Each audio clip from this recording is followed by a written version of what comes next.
Awe nós a palavra como governo de missionário nós temos que continuar a trabalhar com turcos que está lopando zaga nós temos que tratar na finalizar e me que nós está profissional nós está gente grande apesar que a governação de coalição de MAP Iraís a chega fim nós temos responsabilidade na nossa comunidade para seguir com outro até dia de eleição e nossa palavra em vez que também tem conselho de ministro 2 vezes por semana nós temos 1 vez por semana awe de março é conselho de ministro que de maneira me acaba que na me também conselho de ministro e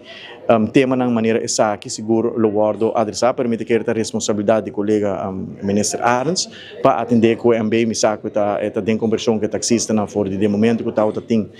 manifestação que me não tinha último update tampouco se lo que a senhora Orman tabisa com de 3 MB no lo guardo publicar sai me não tinha informação riba já Ministro da Sindicato, se não chega não se visa não passe, lo teme com a ação de táxi, lo volve, não se visa volve dar, não se visa carteira de turismo? O mita quer nós temos como governo nós temos que percurar para evitar que a situação tá volve a escalar nós não que vai back na dia que a situação escalar que o taxista não vai para na aeroporto mita quer turismo é muito importante para nós, mas também para o taxista não que me mita espera que sano que isso lo prevalecer e na mesa na lo por hanya outro me saco tem conversação andando tem 2 diferentes grupos que eu representar para 2 diferentes bufetes de advogado que me espera que o partido não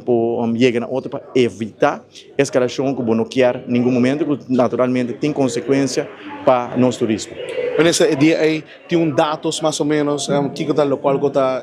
dá em prejuízo ou ser assim dia aí? Dia nós hanya ação de taxista não oficiais ação de taxista